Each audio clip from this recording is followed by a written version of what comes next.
Hello, and thank you for attending my virtual talk for anti-aliasing regularization in stacking layers for Interspeech 2020. And I want to acknowledge and thank my co-authors, Ananya, Arun, and Rohit. Um, just a quick review about what stacking layers are in neural networks.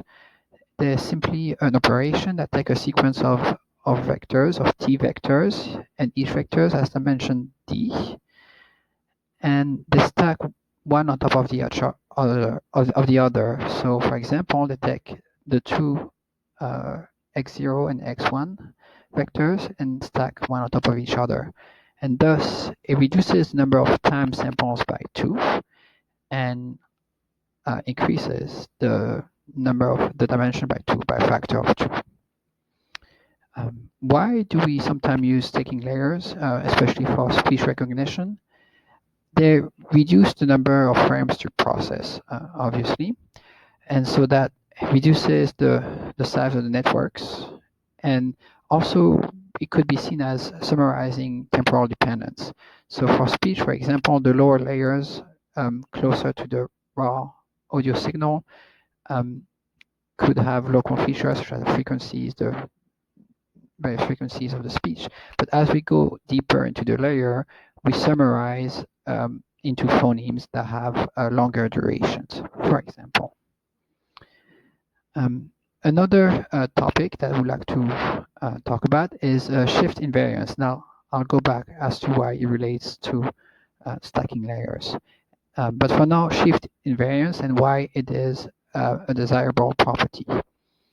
For an ASR model, a neural network, if we delay the input in time, we would expect and want the prediction that is outputted by the model to remain the same, except that it's delayed in time by the same amount. So if you delay the audio by 200 milliseconds, the prediction should be the same, just delayed 200 milliseconds. And it seems like a natural thing to have, and you would think that maybe it works all the time. It's just natural the way our networks are designed should always behave this way, but this is not always the case. And there are several ways why it could happen, but one of the reasons it happens is because of stacking layers. Now I'll go back to as to why. And in a more general sense, it's also problems for other non-speech tasks. So if you shift an image to the left and you apply a neural network that detects faces, then the detection of the faces should also shift to the left. And so now we go back to stacking layers and why they are not shift invariant. And I'll use a simple example here. The numbers are not real numbers, but they're a good illustration of what is happening. So if you look at here, the input sequence of x's, we have 6 vectors, each of dimension 4. And I chose the numbers in them so that they alternate between low value for the even indices for x0, x2, and x4, and relatively high values for the odd ones. And if we start stacking them to y0, 1, and 2, we see that the low values occur at the bottom of the 8-dimensional vectors. However, if instead of feeding the x sequence, we have a first, before the x, we have a single vector with all zeros, and at the end we have another vector with all zeros, we see a clear problem. The problem here is that if you compare these two outputs, in one case the high values are at the top of the vectors, and if we shift, the high values are in the bottom of the vectors. And this is clearly not shift invariant because the subsequent layers do behave differently. Those are completely different dimensions, and so the weights are different. They see different weights. And so if you shift the output by 1 frame, conceivably you could have a very different prediction. One natural thing to try is we could say, well, take those 4 and 4, so those 8 values, and you average the 2. You take 8 and average the 2 so that you fix the problem. That is true. That would certainly fix the shift invariance if you shift by an integer number of frames. But that is not necessarily true that you shift by integer number of frames. The speech, if the frames are sampled, let's say 25 milliseconds with a shift, the speech is shifted by 20 milliseconds. This is not an integer number of frames, and so that would jumble the values, but not in a way that having the averaging of the two would recover things. And as a quick preview, averaging is actually equivalent to filtering the input of the stacking layers by a finite impulse response filter with taps 1/2 and 1/2. And so we took a step back, and this is actually a well-known problem of signal processing. You can see that the stacking layers is actually a downsampling. We divide the sampling frequency by 2 because we have half the number of frames at the output of the stacking layers. In effect, we have downsamples the signal by 2. And it is very well known that if we input a signal, if we downsample a signal and it has high frequencies, it will become non-shift invariance. This is an extremely famous theorem by Shannon-Nyquist, the Shannon-Nyquist sampling theorem. And it says that if we want to downsample by 2, like we do here, we must not have energy in the top half of the frequencies. And there are also, subsequent to this work, there's been a lot of very well-known filter design techniques that can remove the higher frequencies with a very small number of taps. And so that's where we set out to do our experiment. And we took the original ASR model. It's we reused the model, the RNNT model by He and Sanath. And so it's an RNNT model that had inside the encoder layer, stacking layer that reduced the frame frequency. They decided to do that because it showed near identical word array performance, but lower model size and computational usage. And so we took this model and we looked at the frequencies just before the stacking layer. So just before the stacking layers, we had 640 a 640 dimensional vector that we see on the y-axis, and we looked at a normalized frequency response between 0 and 1. And so ideally, if we want shift invariance, we would see no energy between 0.5 and 1, and all the energy would be concentrated between 0 and 1/2. And so we see that this is not the case. There is some energy, not as much, but there is some energy in the top half. And if we average the energy, we see that there is some energy present.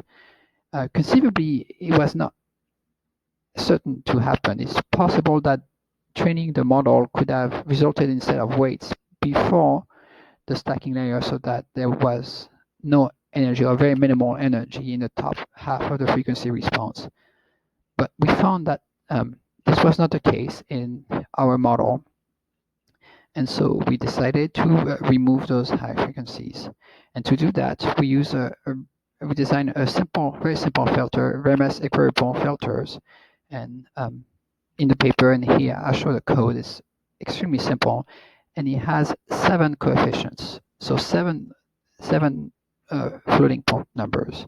And those numbers are not trained, they're fixed before training, and we do not change them. We inserted the low-pass filter just before the stacking layers, but the rest of the model, of the original model, was otherwise unchanged. And then we retrained all the other weights from scratch. So we had 2 nearly identical models. The first model was the original model from the paper I cited, and the new model was where we inserted that low-pass filter and we retrained the weights.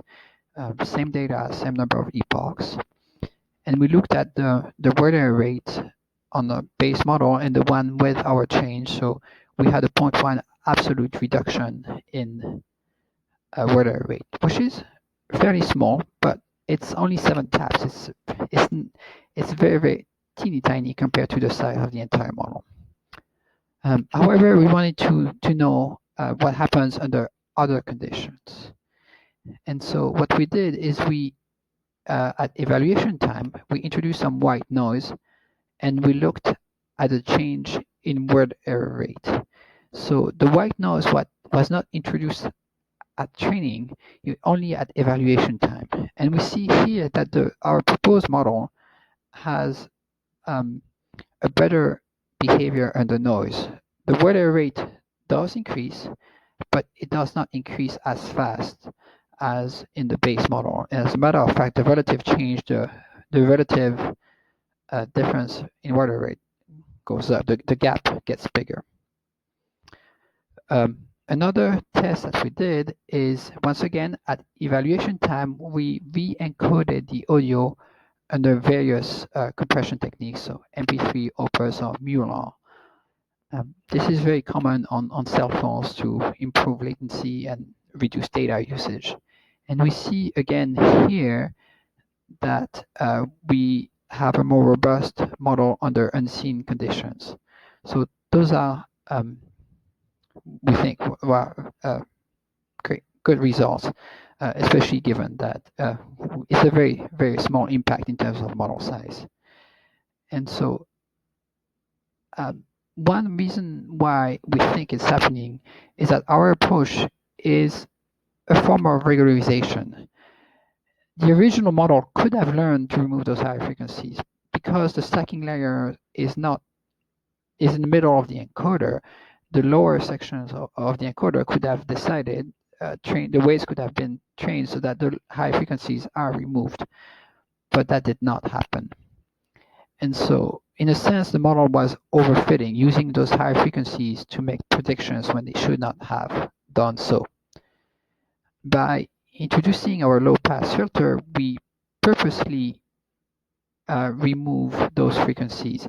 It is kind of sort of a dropout, but instead of randomly blanking some sections of the model of the signal, we purposely blank out sections that we do not know, do not matter or should not be looked at. And so we prohibit the model from learning from those high frequencies. And by having this form of regularization, we increase the robustness. And so as a conclusion, with a very small increase in model size, 7 weights, not millions, we have a small but noticeable impact on word error rate. And under unseen condition at training, we see greater robustness to noise or degradations of the signal. And we think this is due to regularizing the model. And that was the conclusion of my talk. I want to say thank you, and I think I'll be waiting for your questions if you have any. Thank you.